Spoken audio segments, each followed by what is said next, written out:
स्वयं आंखों देखी बात कह रहे हैं। तो एक बहुत माइंडेड आदमी मास्टर थे, वो शिष्य बने संपत्ति देखकर, और उन्होंने बहुत जल्दी प्रोग्रेस किया सबको हटाने का, और वो नजदीक पहुंच चुके महाराज जी की सेवा में। एक बनावटी श्रद्धा होती ना, संत सरल चित जगत हित, वो तो सरल चित होते। अब वो 24 घंटे में एक बार भांग छानते थे। संतों की अपनी अपनी मौज होती है, हाँ अलग अलग मौज होती। तो इतनी भांग छानते थे, तो भांग में विष मिलाया संखिया और ऐसे रख दिया। उन्होंने ऐसे उठाया, और सिद्ध संत थे ऐसे, और कहा जगदीश्वरानंद को बुलाया जाए। तो और शिष्य सब थे, जगदीश्वरानंद को बुलाया, तुरंत सबको बाहर किया और कहा बच्चा ये हमारे लिए। कांप गए।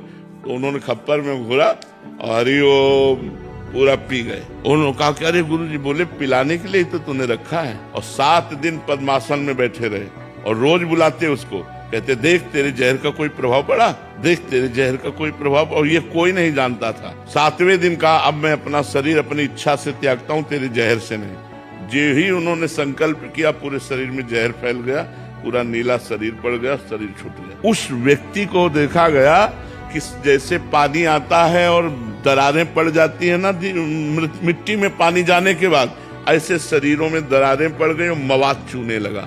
और वो चीख चीख के कहता गुरु को जहर देने के कारण मेरी दुर्दशा हो रही, कोई बचा लो। चिल्लाता रहता रात दिन, पलकें ऐसे फैल गई, मवाद निकले। वो दुर्गति पूछो मत, तड़प तड़प के रात दिन, हमें लगता है उस दिन से उसको नींद नहीं आई होगी, उस दिन से उसने चैन से भोजन नहीं किया होगा। संत द्रोह बड़ा भयानक है, ये सर्वनाश कर देता है। इसलिए चाहे गुरु भाई से हो या किसी अन्य संत से हो, कभी द्रोह न करे। वो गाली दे तो भी चरणों की तरफ ही झुके, संतों के चरणों की तरफ झुकने में ही मंगल है।